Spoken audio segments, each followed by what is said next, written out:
Hi, it's time to learn about earthquakes and tsunamis. So I realize most of you will not be living currently in an earthquake or tsunami prone area, but you will likely visit them. And I would also predict that many of you will move to coastlines around the world. Many of you will move to places that have active faults, where earthquakes can certainly pose an imminent threat to you and your property and your families. So I think you should care about this topic, and I want to explain why. So take a look at Christchurch. This is along the coastline in New Zealand on the South Island. I was there several years after they had a significant earthquake where the epicenter was actually in Christchurch, downtown-ish area.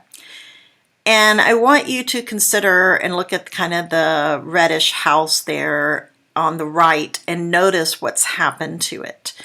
So essentially this was a triggering mechanism for mass wasting, causing liquefaction to occur. So you learned about that a few lectures ago.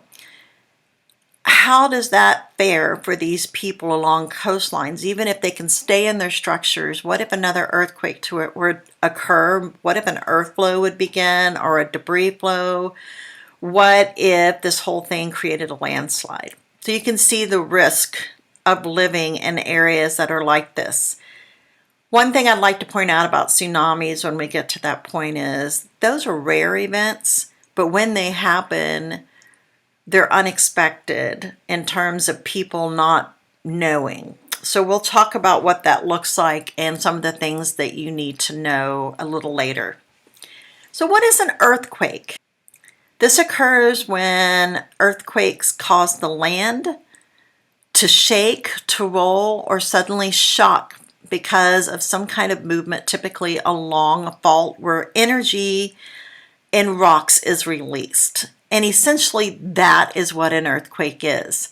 The energy that gets released from tension and stress and compression that builds up and even shearing in rocks. So when we see this happen, you can not expect that you'll get damage every time an earthquake would occur.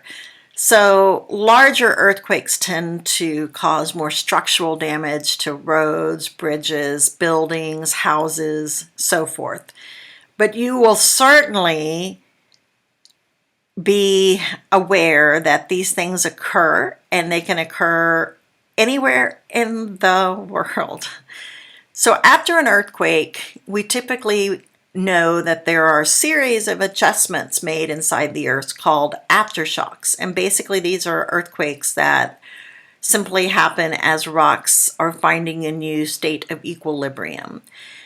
Much like if you were in a restaurant and you had a glass of ice cubes and they shuffle and rearrange as some of them melt towards the bottom. And I'm not saying that the rocks are melting at the bottom. I'm just saying the correlation's the same, where you get this readjustment of space, and that's what happens in an aftershock. As an FYI, there's some earthquakes that produce what are called a foreshock, which are typically smaller than the actual earthquake event. That's the main showtime when it happens. So when we get the release of stress in rocks, it can happen in one of three ways. It can happen because of shearing, like this. It can happen because of tension pulling apart, or it can happen because of compression. So all three of those things can occur. Sometimes they happen in tandem, but tension and compression can never happen together. So what you would see is tension and shearing, or tension and compression. Those tend to be very devastating earthquakes, especially the ones that are compression and shearing that happen together. They often lead to what we call megathrust earthquakes. So when this occurs, you'll get vibrations that are sent from the focus or the origin point inside the earth where an earthquake actually originates. And those vibrations are sent out as body waves, and at the surface then we get what are called surface waves. Why is all this so important? Well, humans knew earthquakes occurred, but it wasn't until after the 1906 Great Quake of San Francisco, and I might add fire, where this scientist right here, Harry Fielding Reid, actually studied evidence that showed that there was evidence in streets and fence lines and rocks that gave us clues that there was enough stress happening along the San Andreas Fault in San Francisco over a 50-year period of time that should have been an indicator that we were going to have this unusual event, specifically a great earthquake, which is an 8.0 to an 8.9. You'll learn about that shortly. His studies in this area were revolutionary to the field of seismology because he realized these rocks have been storing energy. And eventually those rocks would no longer be able to withstand that. It'd be like a rubber band and finally it just snaps.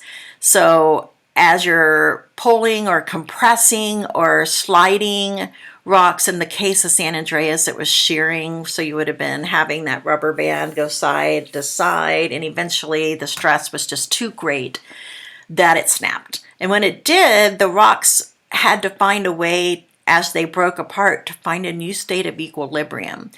And that is what the elastic rebound theory is all about, is understanding what happens before, during, and after an earthquake as it's finding, meaning the ground and rocks, a way to stabilize and be in its new location. So there's some terms you need to know for seismic. First of all, seismic refers to seismic waves or seismic events, which are earthquakes. So the study of earthquakes is seismology. And we're looking at not just the structure of the earth and how earthquakes occur, we're also interested in using seismology to study the inside of the earth for the signature pattern of P&S waves. Just as an FYI, we use it in terms of exploration for oil and gas deposits subsurface because we can use the travel path of P&S waves to identify potential sites beneath the earth and rock layers that could contain these resources. A seismograph is what you see up above, and we will install seismograph stations, and part of that seismograph station involves actually what you see moving here that would be recording vibrations. So this would be like where a seismograph station would look like. The seismologist is the human that is the scientist doing the study of earthquake waves. And again, it's not just people looking for the sake of education. There are people that do this for a living for oil and gas companies as well. When a seismograph actually picks up an event, the size of the event matters. So small earthquakes events can be picked up by local seismographs, but when you start getting very large earthquakes, 6s, 7s, 8s, 9s, on the magnitude side of an earthquake, instruments around the world can pick those up. So basically, it's going to look much like a cardiogram where it's picking up vibrations of the earth and it's looking at the various size of the wavelength.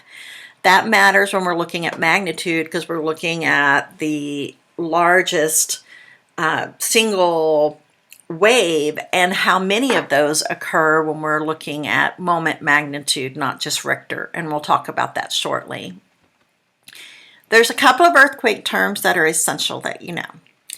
The focus versus the epicenter. So if I were to ask people who've not had this course or know much about earthquakes, they would say earthquake happens at the epicenter.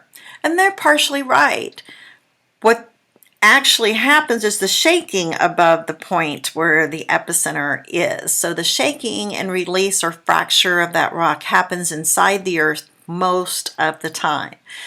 The depth of that location called the focus is super important because the shallower the focus and the larger the magnitude, typically there's a correlating issue because it doesn't have as much time to dissipate its energy. So I'd use an example of you maybe throwing a rock in a pond, a lake, or a river. And at the very point of impact, you can see the ripples are really close together. And as they get further and further apart, the wavelength between them of the ripples gets farther and farther apart, so the energy is dissipating. The same thing happens with an earthquake. So when you don't have as far to travel in terms of the earthquake wave itself to the surface from the origin point of where those rocks break, you can and likely should expect, if it's a large magnitude earthquake, that there'd be more consequences. Now, earthquakes happen hundreds of kilometers beneath the surface. Just recently, the largest known earthquake happened in the mantle, and it was kind of a big deal. And it was literally, hundreds and hundreds of kilometers beneath the surface, which was kind of a surprise because geologists in particular were thinking that there comes a point where we just couldn't have it anymore because the geothermal gradient's just too high, the temperature, the plastic nature, or the ability of being malleable, meaning it's softer material, just wouldn't experience an earthquake.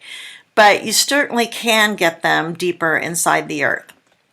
So let's talk about the depths because they certainly matter when we're thinking about earthquakes. Shallow focus, that means closer to the Earth's surface. So everything when we're talking about a focus is typically subsurface. You will see shallow focus earthquakes. Most of them occur less than 70 kilometers. Now that seems deep to me, right? And probably to you too, just because 70 kilometers is a long way. But I would say when you start looking at 35, 30, 25, 15 kilometers beneath the surface, and they're a very high magnitude rating earthquake, we get really concerned about those. Intermediate focus earthquakes occur between 70 to 300 kilometers beneath the Earth's surface. And then deep focus earthquakes, which are the most rare, happen greater than 300 kilometers. So that's that one I was talking about a minute ago where we had this unusual event that happened literally more than 400 kilometers beneath the Earth's surface. Very unusual. A majority of our earthquakes are going to happen in a specified area. So if you look at this map, you're going to see a trend, especially the red represents the deepest focus earthquakes, and those are always correlated along subduction zones. And if you look at especially the Ring of Fire, you're going to notice that there's lots of intermediate and shallow. Shallow is by far the most frequent, but you'll also see earthquakes in the interiors of continents called intraplate earthquakes, and those happen along fault zones. You can also see earthquakes along, for example, divergent plate boundaries right here and along the mid-oceanic ridges of the world.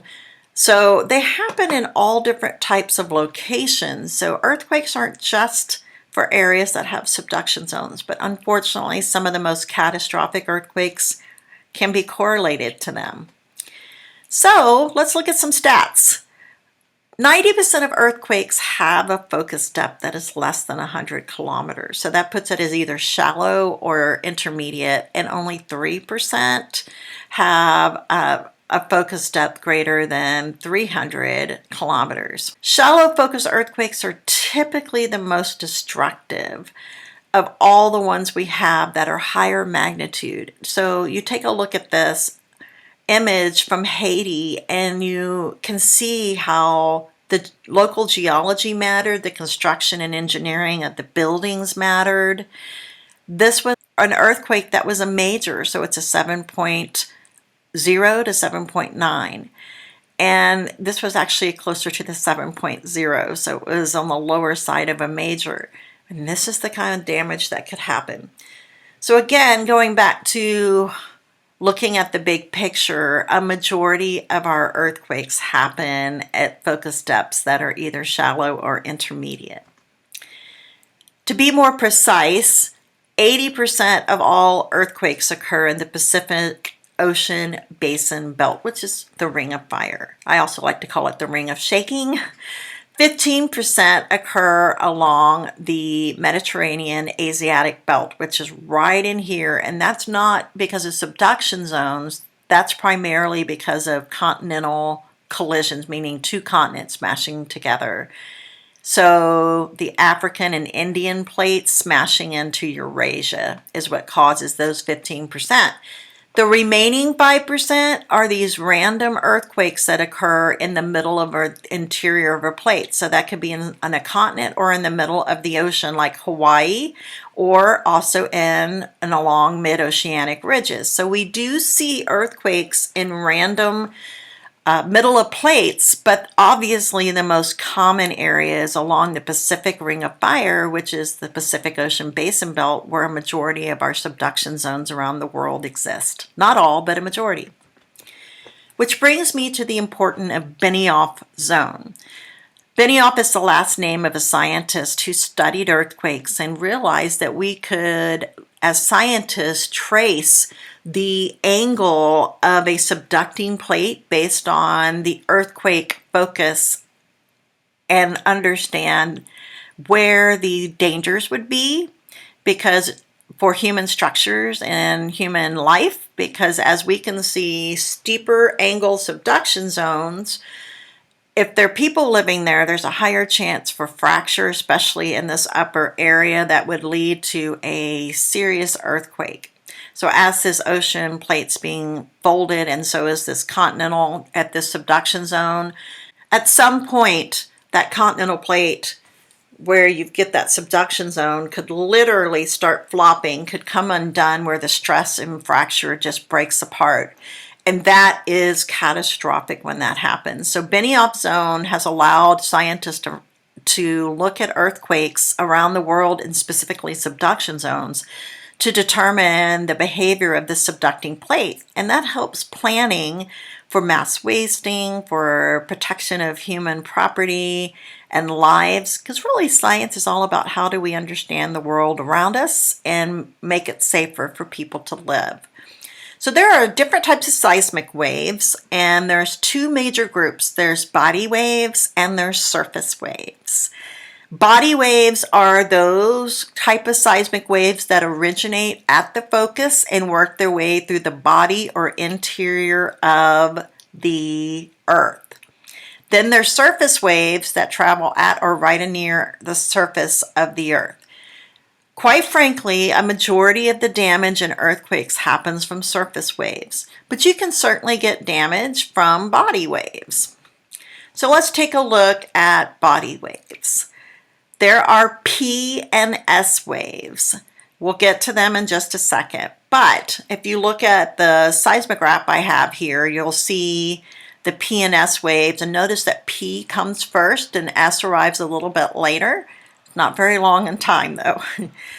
Body waves do travel through the interior of the Earth. P waves create jolting motions, and shaking side to side is caused by S waves.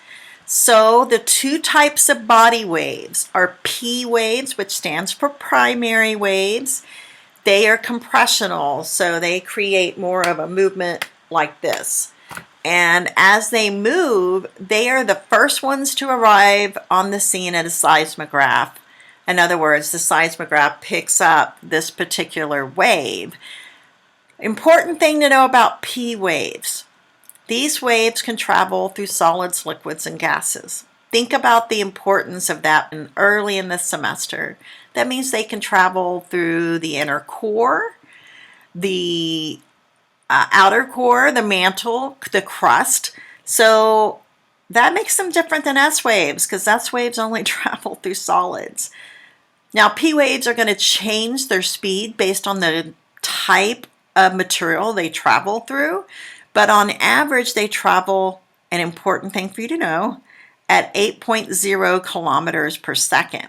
That number becomes important, especially when we're calculating when the first P and first S wave arrive. So they move very quickly. So if you were to feel a P wave in an earthquake, you would feel a bouncing up and down, a jolt type motion. An S wave stands for secondary waves, and they're the second to arrive at the scene for a seismograph station to measure and document that wave. On average, they travel 3.0 kilometers per second. Okay, think about this. They only travel through solids. So the disappearance of S waves for the core tells scientists that that's a liquid. Now, if it's semi-pliable like magma that's not completely molten in the mantle, S waves can potentially travel through that. So S waves are important because we use them in documenting, just like P waves, the arrival time of each of them are used to help isolate and triangulate the location of an epicenter of any earthquake. So when you look at P waves and S waves, notice the P wave in the simulation happened first, then the S wave, then the surface waves come later. So you saw more damage from the S wave than the P wave, but you looked at the surface waves and you can see that the rest of the damage happens there. So obviously, how far you are from an epicenter, if you're in an earthquake area that's affected by an event, the closer you are to the epicenter, the more potential you'll have for damage, but that doesn't mean you'll be exempt, because very, very large magnitude earthquakes can certainly send surface waves for a long distance away from the epicenter. So let's discuss surface waves. They travel only along the Earth's surface, or right at that surface area, and each produces a distinctive motion. So not all seismographs will pick up the surface waves depending on how far you are away from the epicenter and also how large the magnitude is. But there's no average speed for them. A lot of that speed determination comes from the type of geologic material that these waves are traveling through. If they're really dense bedrock like granite, or they're loose consolidated sedimentary rocks, let's say sands and conglomerates and beach type areas, no matter what, the higher the magnitude, the worse the surface waves can affect an area where they are found. So you may be far enough away from an epicenter that you don't feel the surface waves. But if you're close to an epicenter, I would likely expect you to experience surface waves. But seismographs, you can see how they look different. These are your L waves and your R waves, and we'll get to them. And notice that these are a little bit farther apart and how big the motion is. So each one travels a different way through Earth materials. I will start with Rayleigh waves, which are R waves. Can you see it makes a roly-poly motion like this? And so it's going to make road bases move like this, buildings move like that. But an L wave moves side to side like the shimmy, and you can see it's a transverse type motion. And it's going to move things side to side like this. That's devastating to human structures. Neither one of them is good to have and be in an area when you're in a building during an earthquake. But the severity and the magnitude and distance from the epicenter does determine how affected you would be. Now, R waves are called Rayleigh waves. For the same reason L waves have a name, we give R waves credit to the person who did the research and qualified them. His last name was Rayleigh. So Rayleigh waves move along the Earth's surface, and they do so in a manner that causes a rolling, jolting motion, but it moves up and down like this. So I've been in an earthquake. I was in Las Vegas, and there was an earthquake that occurred in Ridgecrest, California. It was like in July. We were there for a tournament in Las Vegas, and we were like on one of the floors that were way up high, and I think we were on the 43rd or 5th floor, but we were way up there. And we were on the elevator when the earthquake started. Well, Ridgecrest is just a couple of 100 miles from Las Vegas, and we were in the elevator and we started moving up and down like this, and we were experiencing R waves. And then we get off the elevator and everything's moving side to side and swaying like this. And literally the furniture's moving side to side, and we're still bouncing up and down. And we get to our room. I mean, we run to our room and we can see buildings on the strip literally swaying from L waves, but we experienced an R wave as well. So I was pretty excited. It was on my bucket list to experience an earthquake as a geologist, but I was really thankful that we were that far away from the epicenter that we didn't receive much damage.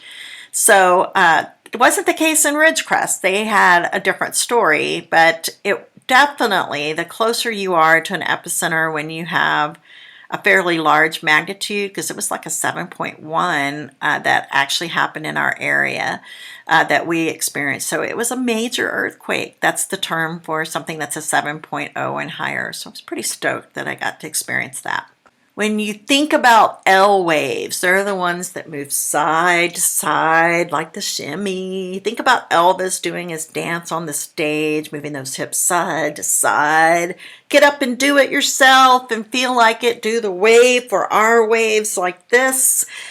But L waves are caused by shearing, so they're moving side to side. Think about how that affects a foundation. So in conjunction, when you're experiencing L and R waves, if you're near an epicenter or close enough to one where you can still feel the surface waves, both of them can wreak havoc. Let me give you two examples. I had a student who experienced the earthquake in the World Series back in the 90s, and she was coming home from work, and they have several overpasses and underpasses where you can get onto a highway, and she was going to get onto one of those, and it really didn't matter whether she had been on the lower or the top one.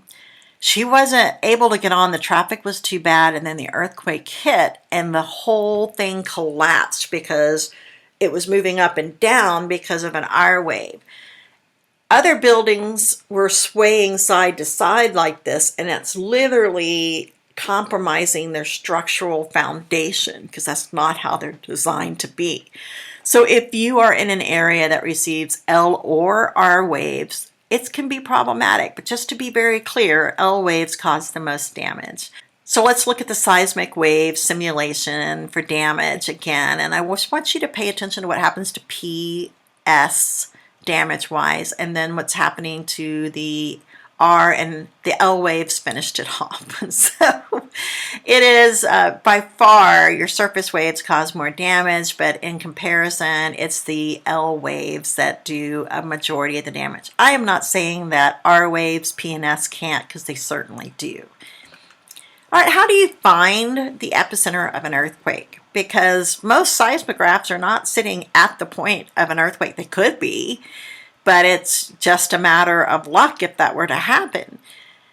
As an FYI, the location of seismographs used to be kind of a sparse thing. It was used in military for decades, especially in World War II, to try to locate where enemies might be testing bombs. And so after World War II, there became a need worldwide to start measuring earthquakes. There were scientific needs because we needed seismographs to talk to each other. So we could start measuring these significant earthquakes that happen around the world. So to locate an epicenter, we must have the definition of triangulate be met. Tri meaning three. You must have at least 3 seismograph stations that pick up the same event. Now you could have dozens, hundreds, or even thousands of seismographs stations picking up the same event. The key is how far are they away from the epicenter? Well, we don't know exactly where the epicenter is yet, but the way we find that is where all of their circles cross. So how do we get the circle? We are looking for the arrival of the first P wave and the arrival of the first S wave. The difference between the two gives us a factor that we can multiply by to give us a distance in kilometers from the epicenter. So let's look at your diagram down below and help you interpret it. This first big wave right here is your P wave. So the arrival of the first P wave is different from here to station B to station 3. They're all measuring the same earthquake. Then your S wave is going to be right after that, right about here. So you can see your first S wave, and then they're in different locations, right? So the point being is that you're looking at the arrival time and seconds between the first P and S wave, and then it's pretty easy from there to triangulate an earthquake. Where all of the circles intersect is the actual point of an earthquake. So it wouldn't be here because we only have A and B crossing over each other. It can't be where A and C cross right here, and it can't be where B and C cross right here, but it's where A, B, and C intersect. That would be the epicenter. Let's look at these stations here, and these stations simply are named based on their location on the Earth. So they usually get an abbreviation, and you can see what these abbreviations mean. So two of them are in Mexico, and then one's in Pennsylvania. This is your Pennsylvania station, and so then you start to look at each one of these. So we get an earthquake event, all three measure P, S, and maybe L waves, right? But let's look at it. The arrival of the first P wave at the TEIG station is here, and the arrival of the first S wave is here. So when we get to the SOCO station, SOCO station, you can see the arrival of the first P wave is slightly different than it is for this one. And certainly the S wave's a greater distance away. When you're starting to look at the Pennsylvania site, here is the arrival of the first P wave, which is even after the arrival of the first S wave in the TEIG station. And then your arrival of the first S wave is a lot further down the line. The point being is this station is a lot further in kilometers distance from this one and this one. Obviously the TEIG station is the one closest to it. So where the three circles intersect right here is your epicenter. Remember, the epicenter is actually at the surface, so right below it, wherever the depth was for the focus, is where the actual earthquake occurred. Then we can plot that information onto a map by using the arrival of the first P and S wave, because that time can tell us how long it took in minutes or seconds, if you're that close, for P and S waves to arrive for the same earthquake. So especially really big earthquakes, higher magnitude earthquakes, we can do this around the world because it may take literally minutes, like 10, 15 minutes for earthquakes to arrive around the world. Certainly tsunami waves are that case, but when you're looking at earthquake waves, let's say there was one in this case that was 4,000 kilometers from the epicenter. We could come up here and look in minutes, and it would be somewhere between 12 and 15 minutes for your S wave, and the arrival of the first P wave for 4,000 would be somewhere around 6 and 7, maybe 7 minutes away. So that tells you that the distance matters, right? And it matters to how long and how intense that earthquake would be. So the further you get from the epicenter, typically the less intensity you have, just like that rock being thrown into the river, creek, pond, or lake. So again, notice when the arrival of the first P and S wave happen and the intervals get stretched out the further away you are from the arrival of the first P and the arrival of the first S wave. That's the key to figuring out how far away from the epicenter a site is. And again, dozens, hundreds of seismographs will pick up larger earthquakes. More localized earthquakes that are smaller in magnitude get picked up by fewer seismograph stations that are closer to the site. So that brings us to earthquake damage. And damage is relative to where humans live. So you could be out in, let's say, the middle of the Sahara Desert. Well, there are people that live there. There are not very many structures. So let's say we have one in an area where there's nobody and it's a rare grade on any magnitude scale, Richter or moment magnitude. So let's say it's a 9.1. While you would still have damage and earthquake waves would likely travel to places where people were, you wouldn't see as much in the actual epicenter as you would if you had human structures and humans living there. Also, I want to point out, damage is also relative to the geology in which the earthquake event happens. So if you get bedrock versus you get loosely compacted soils, that can contribute to more damage. Another thing that can contribute to damage, how well the structures are engineered and built and what kind of materials they're built with. So that matters too. A fourth thing that can matter is how much of surface waves do you get? Are your surface waves really intense? Because you factor that in with the other things, magnitude can be significant to the type of damage that you have.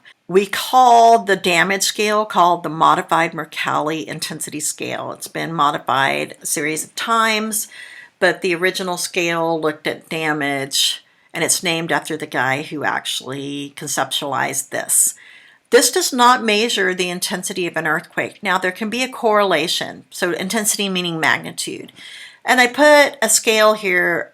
Mercalli is rated by Roman numerals, and this can be important because after an earthquake event, they'll usually satellite and aerial photographs taken of damage done to areas and assigned a Roman numeral based on the amount of damage. So when you get like full catastrophic damage of all human structures versus something that would be like destructive, you probably would not have nearly as much house damage with the destructive. You probably would have some for sure versus a catastrophic. But if you were to make an insurance claim and say that you had a 2 on the Mercalli scale, modified Mercalli, you wouldn't have an insurance claim at all. So that's important that it's done in Roman numerals because the magnitude scale is done in Arabic numbers. So that can be important if a case goes to court, especially for claims. So I just kind of wanted to point that out to you. Magnitude is the big deal about earthquakes, and this is important because there are 2 magnitude scales. Most everyone knows about Richter. Charles Richter came up with this scale, and it measured the absolute tallest wave height of the biggest jolt on a seismograph. In that case, or in this case, it's looking at its P wave. So something you need to know is that the magnitude scales are not cut off at 10. But the highest magnitude rating that we've had measured since we started doing this and have the instrumentation to do it is a 9.5, which is a rare grade. 9.0 and higher is considered a rare grade. So I have to tell you, there have likely been earthquake events in geologic past that were well above a 10. But this is a logarithmic scale when we're talking about Richter. When we start getting into moment magnitude, by the time you get to a certain place, it's more than 10 times the intensity. So let's get to Richter versus moment magnitude. And in today's world, you will see everything pretty much done in moment magnitude. But we have to give Richter due credit because it's what was in operation for so long. It measures the single largest jolt of an earthquake, and that's measured on your seismograph reading, right? It doesn't account into the intensity of the other earthquake waves. So that's why moment magnitude became a thing, because when you start getting into the very top of what Richter can really accurately measure at 10 times the logarithmic intensity from one number to the next, that's when moment magnitude needed to be created. And this scale is the one that's currently used, and it measures the total energy released. It's looking at of course, the jolts and the height, the wave height, but it's looking at that total energy release. So it's kind of looking at the entire earthquake event as opposed to one moment in that earthquake event. In either case, there is a series of names that start with microquakes all the way up to rare grates. So I'm going to explain why I think you should care about the names. So when you hear about something on the news that was a major earthquake, if you can correlate that on this scale, and also you're looking at a seismograph, and I'm wanting to show you one. These are your microquakes in here, getting into minors right around a 2 to a 3, a lights here, moderate, strongs are 6s to 6.9, majors are 7 to 7.9, greats are 8 to 8.9, and rare greats are 9 and higher. So your microquakes, man, I mean, these are way down here. We have these every day. There are millions of them every year, and you're not going to feel those. And your minor ones, you're going to probably start feeling them somewhere around probably a 3, higher 3 and a 4. I would correlate damage carefully and cautiously to somewhere being around 5 and certainly a 6 on up. But the bigger the number of magnitude, the less frequent they happen on the planet. So rare greats are the least common, but also the most devastating. I'm not saying that one that's a lower magnitude cannot cause problems, because they certainly can, especially along very active fault zones. But when you start to see this, it kind of paints a picture of why we care. But that brings me to some statistics, and I put in yellow the ones highlighted here: microquakes, strong, major, great, and rare greats. And let me emphasize this: we have millions of microquakes, probably one happening as you're watching this video somewhere in the world, if not multiple ones. But I'm not going to ask you to know all of the names except for strong, major, greats, and rare greats, because strongs represent 6.0s to 6.9s. We get about 134 of those average a year. I'm not saying every year we're going to have exactly 134. That's like calling floods based on 1,000 years, 500 years, 100 years, 10 years. You know, it's relative. It's looking at an average over a specified amount of time of data collected by the United States Geological Survey. On average, we have 17 major earthquakes a year, which is 7.0 to 7.9. So you can't call every earthquake a major earthquake. It'd be incorrect to call a 6.2 a major earthquake. It's a strong earthquake. Just like it'd be incorrect to call a great earthquake that's an 8.0 to an 8.9 a major earthquake. It's bigger than that. And it would be incorrect to call a rare great a major earthquake when it is so incredibly rare, which is a 9.0 and higher. So major earthquakes, much less frequent than strong earthquakes, but when you get to greats and rare greats, that's 8.0 for greats to 8.9, and rare greats 9.0 and higher. On average, we have one a year. And hopefully we don't even have that, but because they're pretty rare, but when they happen, they're absolutely devastating. So I'm not asking you to memorize this. We're going to look at each of these earthquakes, so you will have to learn about them, but there's a trend. Where are all the large earthquakes around the world? Every single one of these rare great earthquakes, which is 9.0 and higher, happen along major subduction zones. Chile, on the west coast of South America, is the largest known earthquake event ever measured for magnitude. The Alaskan Good Friday earthquake in 1964, that's along a major subduction zone. Sumatra, another major subduction zone. Alaska, again, in 1957, a 9.1. And Japan, in 2011, produced a 9.0. And when you look at these images of devastation, this matters to where we have these. And so I would tell you that all of these subduction zones, if you live in a subduction zone, it's just a matter of time before we have something like this occur, especially if you're along a coastline.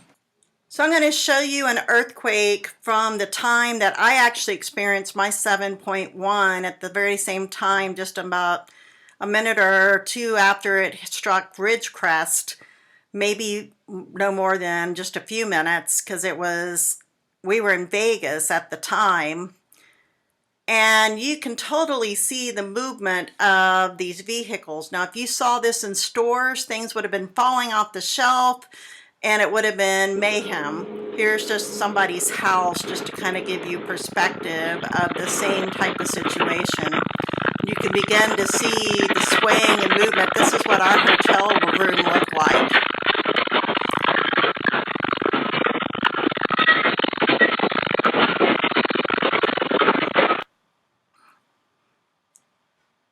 Same event, you can see somebody's pool sloshing out water. Most of these are from surveillance cameras at the same house. But the point being is that this individual has captured an unfortunate earthquake, and luckily it wasn't in a very highly populated area, or the outcome might have been completely different.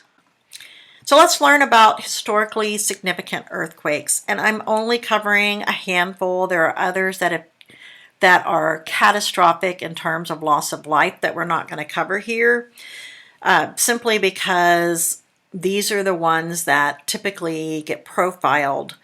So the 1960 Chile earthquake, what I'm wanting you to know about these historical earthquakes is a trend. What's their focus depth? What's their magnitude rating? And what kind of earthquake caused it? Was it a megathrust? Was it, what kind of fault zone caused it? Was it something like the San Andreas that was a transform plate boundary, or is it a subduction type situation? This particular earthquake occurred along the Peru-Chile Trench, and it shook for minutes. Most earthquakes are shake for less than a minute, like 30 seconds, maybe 60 at max. This one shook for more than 5 or 6 minutes at a 9.5. That's insanely high. That's the highest one ever measured. But look at the focus depth. This matters.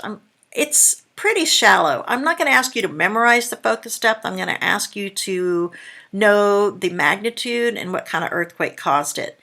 But we had a megathrust earthquake that was 33 kilometers. That's shallow. That fits in the shallow requirement, right, for focus. The left picture is of Hawaii that was impacted by a series of tsunami waves that hit after this Chile 1960 earthquake.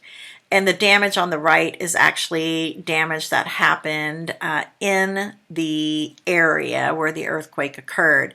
And you can just imagine the devastation, but it wasn't just in Chile. I mean, it affected all the way to Alaska. And of course, Hawaii being in the middle of the Pacific Ocean was just in the line of travel path for the tsunami this created.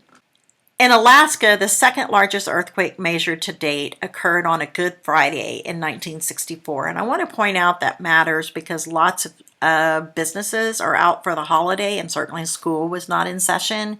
But it happened in the Prince William Sound, which is just an embayment just south of Anchorage. And what happened was you get a megathrust, just like we saw in the Chile earthquake, where the ocean floor lifted, just exactly the same thing as Chile, and it created a 9.2 earthquake. So when the ocean floor lifts, it picks up that water, and the whole profile of water moves inland. That's what creates a tsunami. So look at the focus depth, super shallow, right? 25 kilometers. So you're looking at destruction of buildings, and some of these buildings were schools in Anchorage. So imagine how the loss of life, which was much smaller than it really should have been had it not been a holiday. This is railroad tracks in Alaska, and you can see the movement this way, side to side. That would be your L waves. This just wreaked havoc on structures all over Alaska. And so this is a very famous earthquake, the largest that's happened in the United States for sure. This is a picture of near Portage, Alaska, and this area where this forest is actually collapsed. It actually had some subsidence, which caused this forest to kind of drown out. And this is the signage there. On the left is a picture right here of a part of Anchorage. And I've stayed in Anchorage and been on this street that's been rebuilt. And now it's a big, giant hill.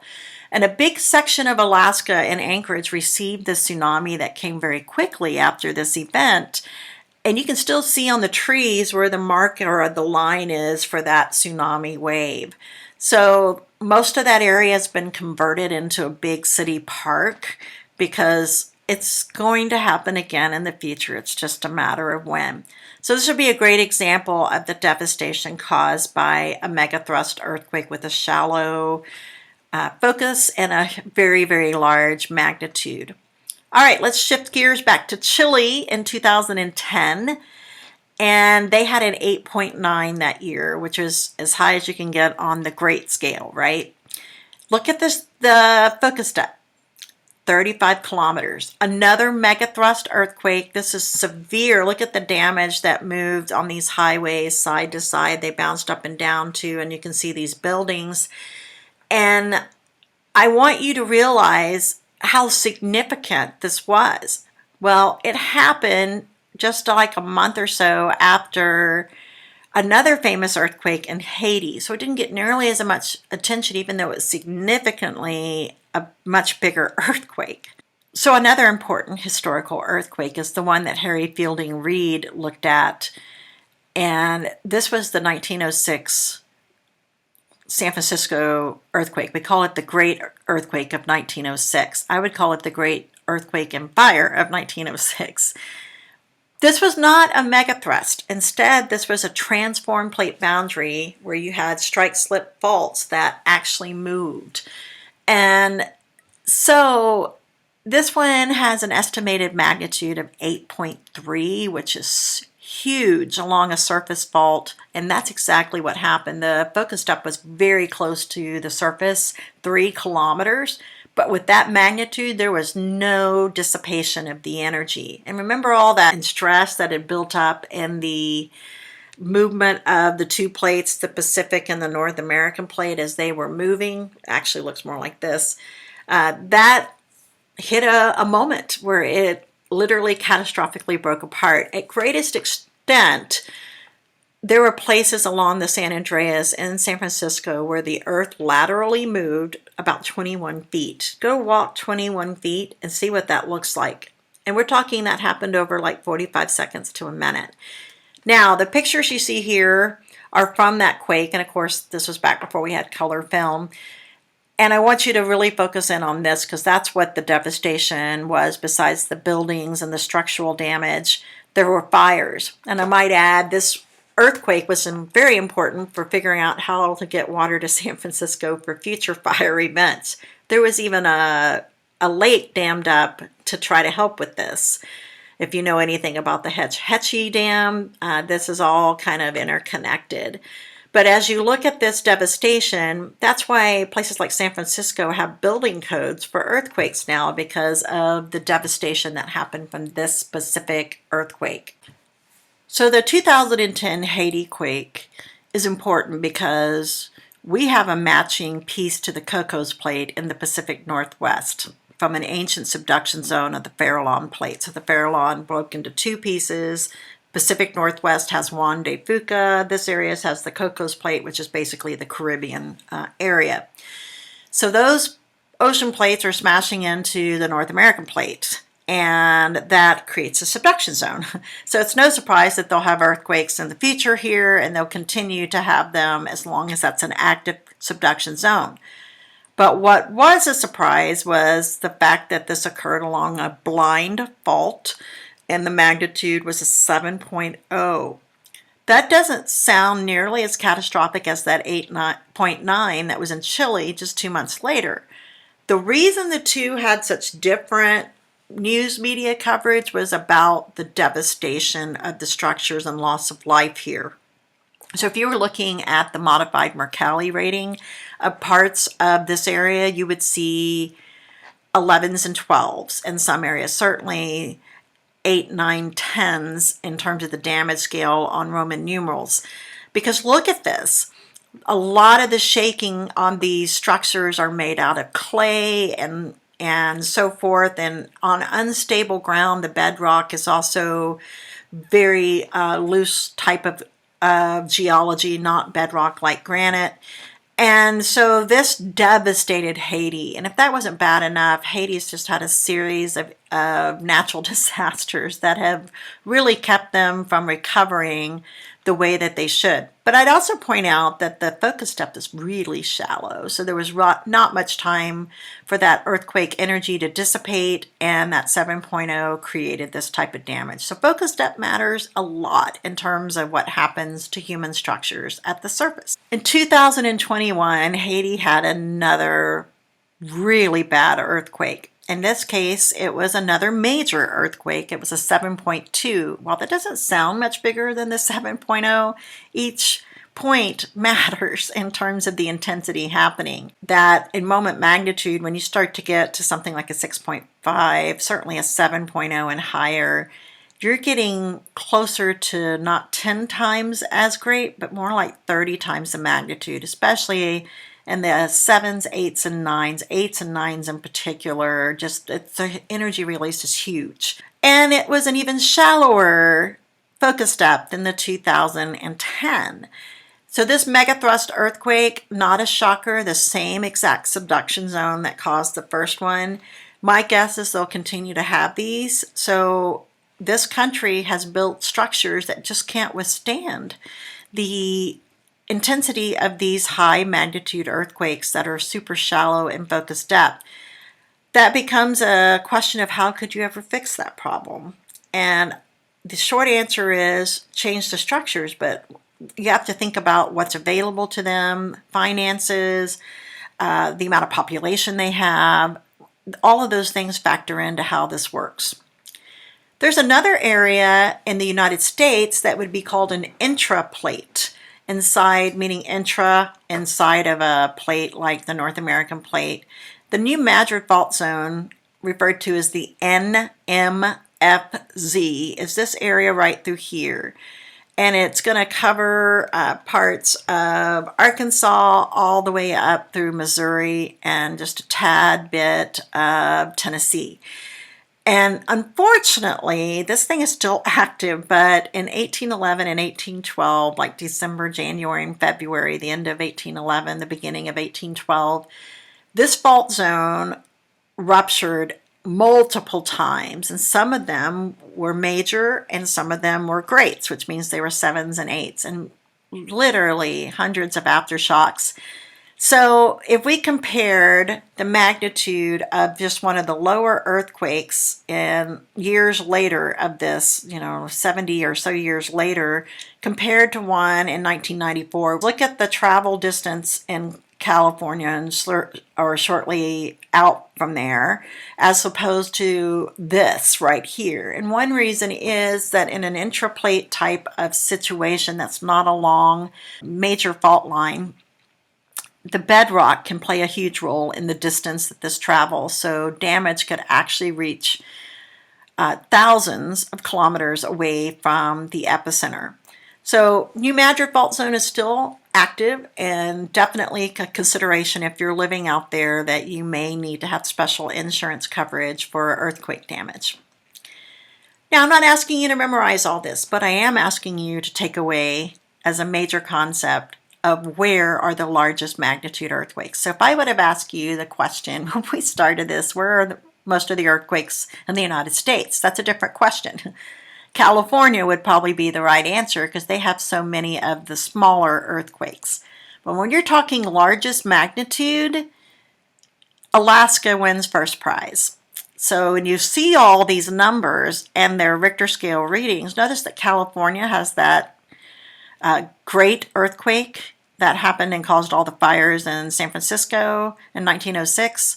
And then you see Missouri, which is part of the New Madrid Fault Zone. That's only 2 places, and the rest are Alaska.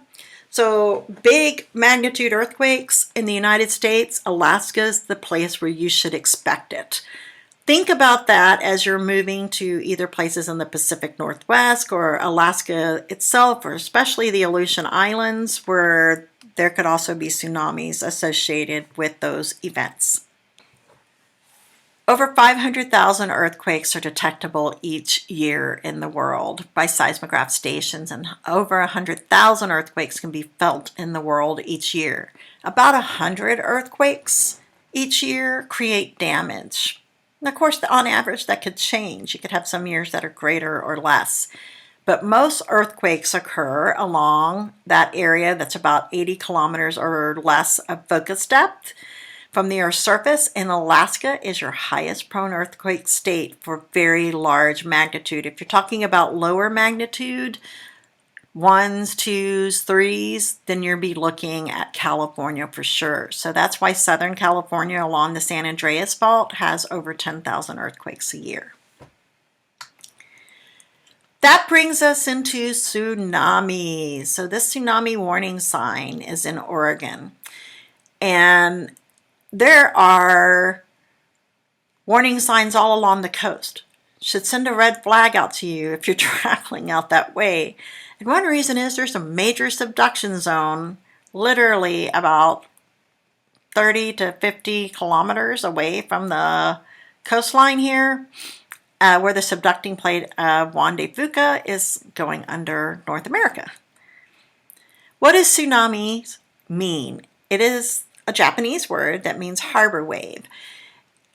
A misconception is the tsunami is just one thing. It's one wave. Typically, because we get these high megathrust earthquakes like the one that created this tsunami in 2011 in Japan, it created a series of waves, and now that you understand that the earthquakes can last for many minutes that are megathrust, you can understand how we have a series of PS waves and also surface waves occurring, and that they could happen over a stretch of many minutes depending on how far from the coastline it occurs. These waves get displaced because the ocean floor gets uplifted and or dropped either way, and the water whole profile is pushed upwards. You get more devastation from a megathrust because it literally with force pushes that water up from the base of the ocean floor. My point is it's not just the top of the Earth's surface, it's the bottom of the ocean floor all the way to the surface at the water of the ocean, and this profile of water is moving at jetliner speeds. There are a number of causes of tsunamis.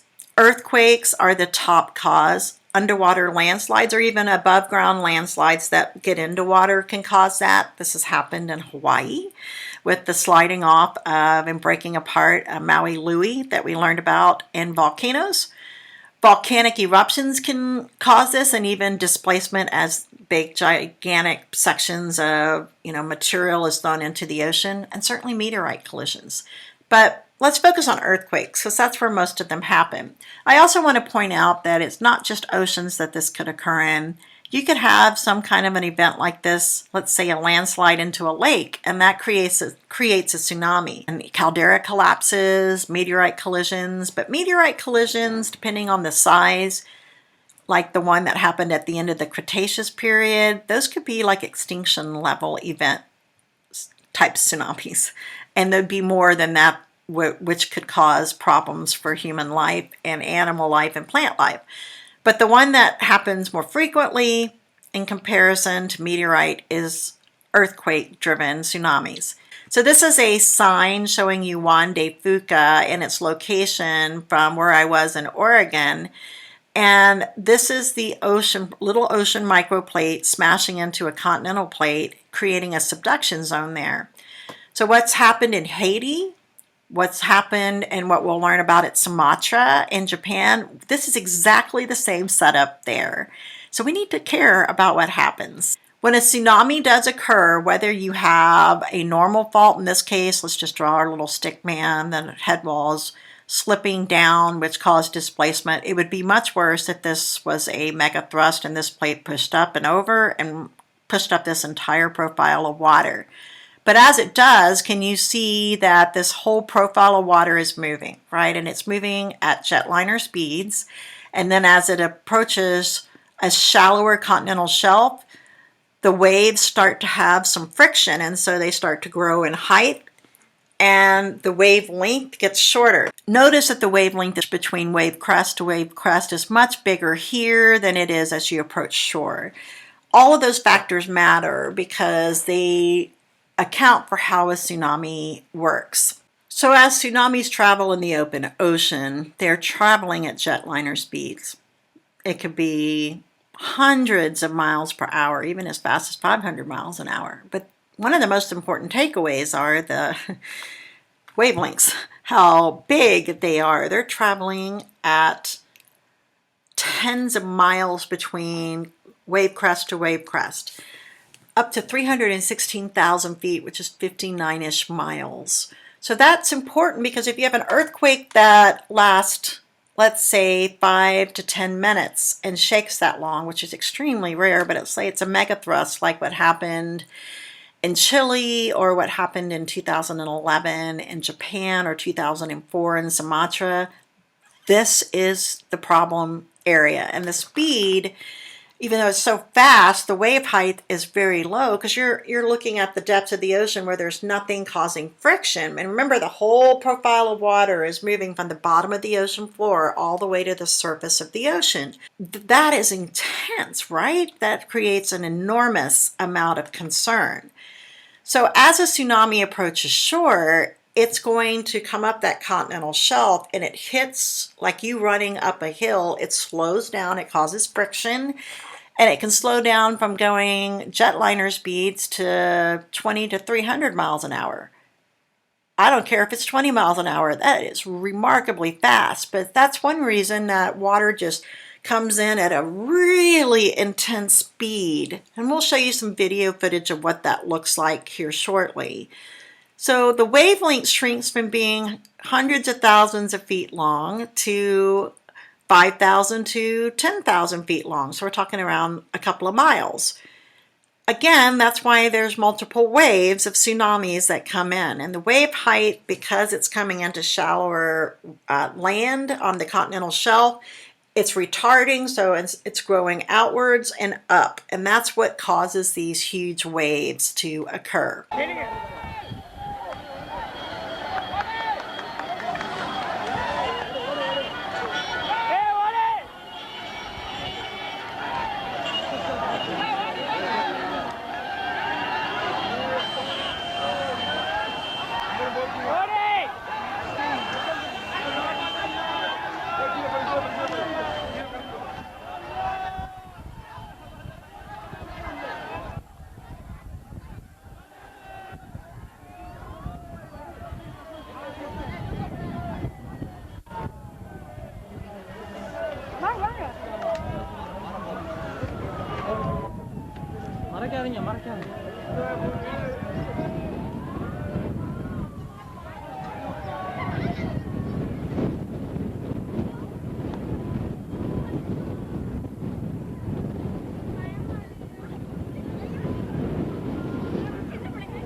船も堤防を越えるかもしれない。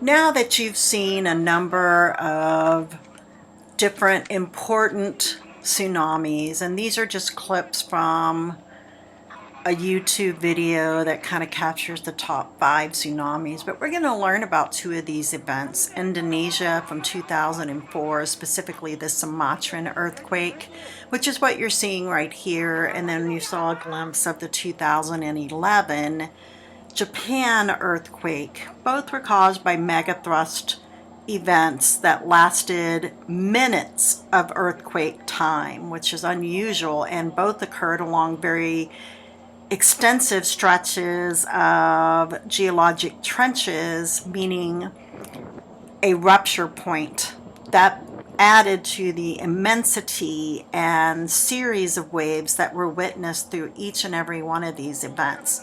One thing I would like to point out is before one of these events occurs, typically the ocean will recede, and if you see that happen, you need to be running for higher ground fast enough to be a recognition that you need to be finding land. In the Pacific, a warning siren would go off, but when this happened in 2004 with what you're seeing right now, there wasn't a warning system in place.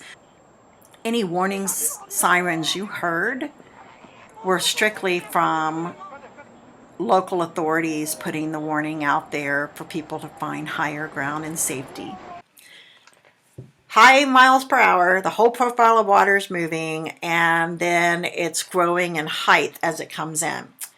That's scary stuff. So if you're in an area where the tsunami warning system goes off, or let's say there's not a warning system, the water recedes very quickly along the coast and you're out there on the beach, you pick up and you run. You don't even look back. You certainly don't film it. You get to high ground because you don't have but just seconds to get to safety. Which brings me to the last 2 earthquakes that we'll talk about today. The Sumatra earthquake of 2004, and then we'll look at the Japan earthquake of 2011. So the Sumatra 2004 earthquake was such a serious event in so many ways. It had a magnitude rating of 9.1, got upgraded after the first initial ratings came out from all the seismograph stations, and it ruptured along a 1400 length zone of fault line from that trench. And the longer the rupture zone, it's like the more intense and longer the shaking can occur. If you had one along 100 kilometers, it wouldn't be nearly as devastating. But I want to point out the Burma plate is a small oceanic plate, just like our Juan de Fuca plate. And then the Indian plate would be like the North American plate. So the same exact relationship's happening. So we are Sumatra in 2004 on December 25th, just counting our days before we have a December 26th event. If you get my drift, I'm not talking about the specific day, but on Christmas Day, things were very normal in this place. The day after Christmas, that morning, their world changed forever. So in some places, the shaking happened for 10 minutes, but imagine that. And so a series of these tsunami waves, when the plate lifted up as a megathrust and bounced that water up and down from the bottom of the ocean floor up to the top of the Indian Ocean. And the first tsunami wave hit about 20 minutes later in Banda Aceh, which is a peninsula.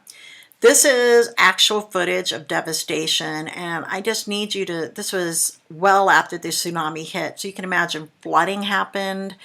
Everything that was torn down is now out there. There's dead everything, all the way from humans to animals to plants, all this debris. So any hazardous waste, any medical waste, just all kinds of contamination. You can just imagine how awful that is, including salt contamination.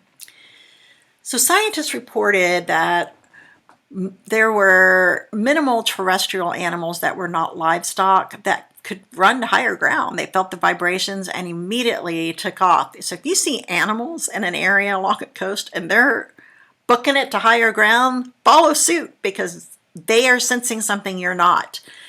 The earthquake actually caused the earth to wobble on its axis by 2.5 centimeters. That's how intense the shaking was in this earthquake event. And it shortened our day by 2.68 microseconds. So you have a little anti-aging happening there. This is actually footage from parts of different areas hit besides Sumatra, because it hit Sri Lanka, it hit Taiwan, and so lots of places were impacted. It even hit Africa and some of the islands that exist between Africa and Indonesia. So coral reefs in many of these areas had been decimated by human use. And had they been left in place, sure, it would have killed most of them, but it would have retarded, meaning slowed down the flow of the tsunami, much like they do in hurricanes. And this contributed to loss of land and property and beach line, I might add. The coast of Thailand, the reefs were in pretty good shape, and they acted as barriers. This is actually Thailand, and there is a person right there in this water, in the still shots. And I don't know if that person lived or not. They likely did, but they had a lot more time. And I'd also point out in just a second that Thailand kind of had a barrier that acted as a slowing mechanism for the wave, which Sri Lanka did not have.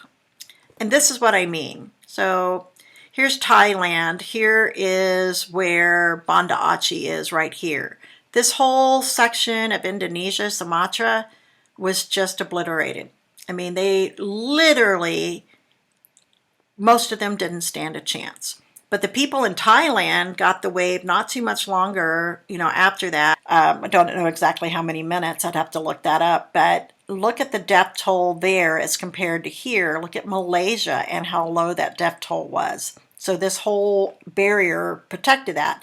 Now let's look at Sri Lanka and notice that the depth toll is just devastating. There's a train that kind of goes all the way, tracks that goes all the way around Sri Lanka, and there's a documentary on people who were involved in the tsunami who lived, and also the scientists who studied it, who were real-time action trying to do something about this the day it happened. And some of the people who survived in Sri Lanka managed to get out of the train, but so many people died. But you can see less people here, the Maldives, they're just in the sitting path of it, right? But the east coast of Africa is where the real story is, because there were scientists in the Pacific warning system for tsunamis, Americans, who were tracking this thing, and there was really no known information about the seafloor bed that was available to them at that time. So they started picking up the phone and calling and talking to anyone who would listen based on the imagery coming out in real time from TV about what happened here. And they were trying to calculate how long it would be. And some people listened literally and got people away from shoreline areas on this section. This shows you where the various earthquake ruptures were. And when you see this section right here in just a second, I'm going to show you the before and after, and it's shocking. This is some of the damage in Thailand. Looking at damage, this was not a small event. This was game-changing for all of these countries, even if they weren't as severely hit as Sumatra or Banda Aceh. And you see this, you're like, wow, that's just hard to believe. And this is what people had to contend with the cleanup. Not to mention, how do you find your loved ones that were separated, if you can find them? This is the hardest image to talk about, but it's important because I think that we need to take a lesson from what happened in Sumatra and realize that we are in a place where this could happen to us with Juan de Fuca. They had no electricity. All of their infrastructure was out because of the massive intensity of the tsunami waves that hit them, a series of them. And the cleanup took months, years. But what do you do when there's no refrigeration and your backup generators are used to try to keep people alive in hospitals? Now you have dead humans that contend with, all the contamination on the ground, all the nasty water that has all of this stuff in it, disease, bacteria, pathogens. It's extremely an environmental catastrophe that has to have long-term implications and planning. So people need to be planning for what's going to happen when our Sumatra moment happens in the Pacific Northwest. This is Banda Aceh on December 25th. This is Banda Aceh on December 26th.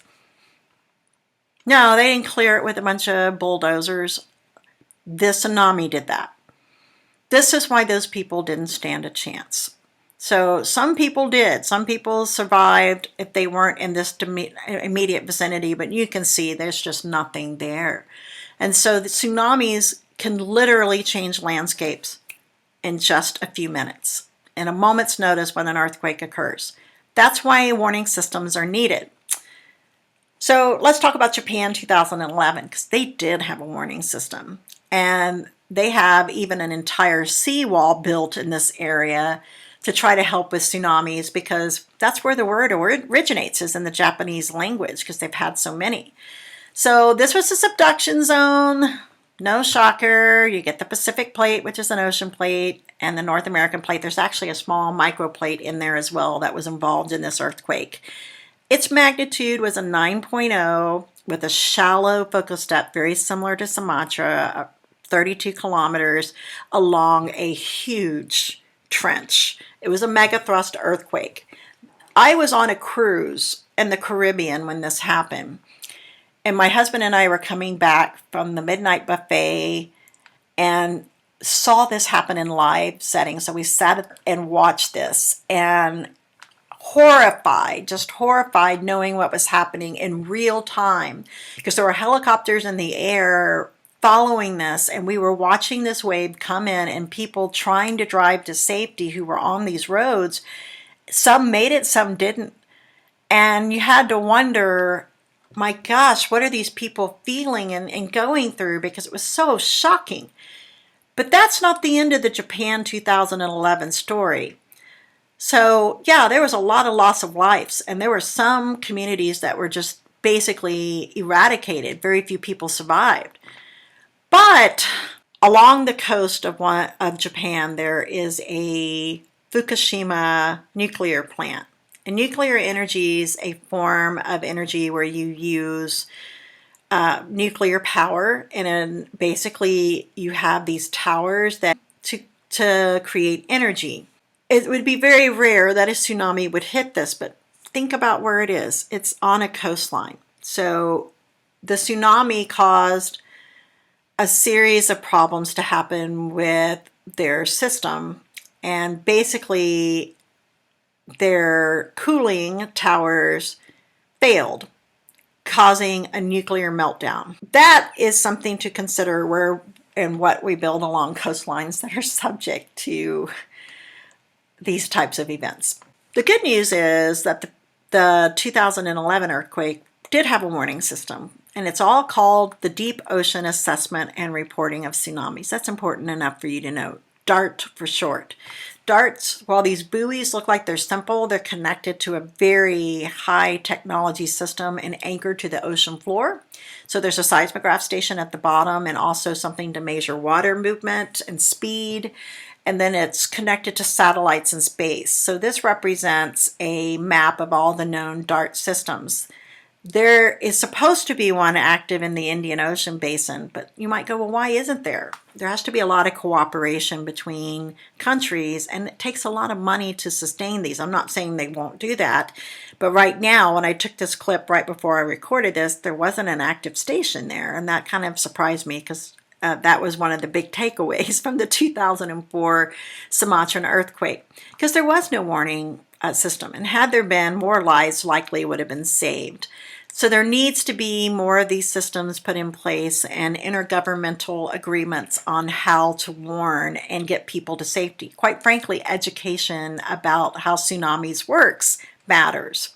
The people who probably saved the most lives the day of the Sumatran tsunami were these people right here in Hawaii. I've been to this station because they got on the phone and made all those calls to try to get people to listen that this was a serious event. So these buoys that you might see out in the ocean, they represent a life-saving system of warning for any tsunami. So the USGS website for earthquakes also can tell you if a tsunami warning has been issued and when it's lifted. So let's apply what you've learned. Coastal waters recede right before a tsunami. If you see something like this right here, you need to be running for higher ground. Same thing if you see those animals running. I mean, don't stop and take a picture. You book it, because tsunami waves are coming your way. And remember that tsunamis happen typically in a series of waves. So unfortunately, people come out like in the eye of a hurricane and want to go see the damage. Not a good idea. Remember I talked about Japan. This was the meltdown and the fires that happened as a consequence at the Fukushima plant. But take apart that's a kind of a rare situation. What's more common when you have earthquakes are mass wasting events from triggering mechanisms of an earthquake. So you could get landslides, mudslides, all kinds of unusual fast events or compromising of the land that could cause these events to happen days, weeks, or months after the tsunami. How can you make a difference? I'm going to say you can make a difference for yourself.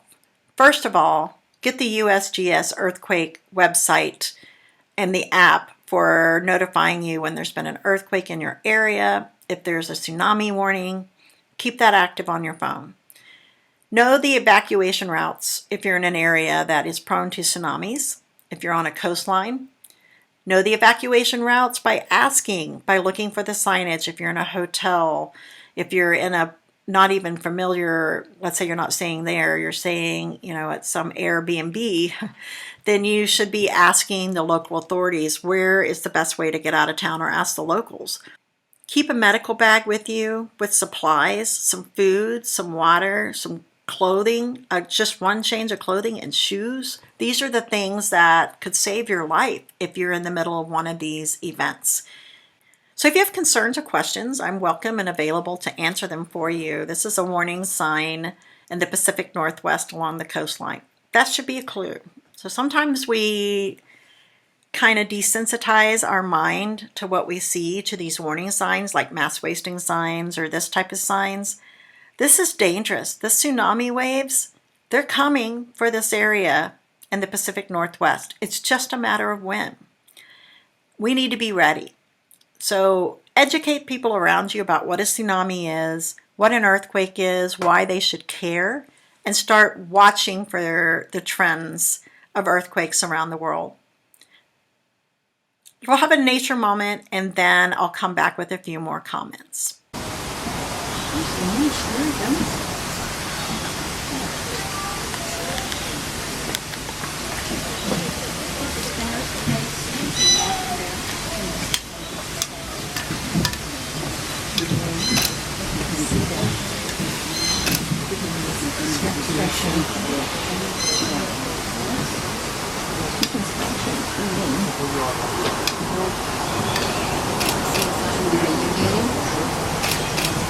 So I like to kind of end these lectures with a nature moment when appropriate, and I think it is here. But if you see warning signs like this, I'm asking you, don't be that person that just doesn't pay attention, doesn't apply to me. We sometimes get desensitized by signage thinking, oh, it's not going to happen. Every single person who's died from one of these events didn't think it was going to happen to them. And the Juan de Fuca plate subducting under North America is just like the 2004 Sumatran tsunami and earthquake, just like the 2011 Japan earthquake. You need to care, and you need to recognize that there'll be a time and a place where the United States is going to need the humanitarian efforts and the need for people to volunteer to help with cleanups. Maybe that's you. Maybe it's not. Find a way to help. Education is a big part of that, so people know. Being prepared and keeping that emergency bag with you. I don't care if you're not traveling along a coastline. You should always have those supplies with you in your car and take them with you when you're hiking. Thanks for your time on earthquakes and tsunamis, and I'll be looking forward to seeing you when we are doing fluvial in our next section and chapter. Bye.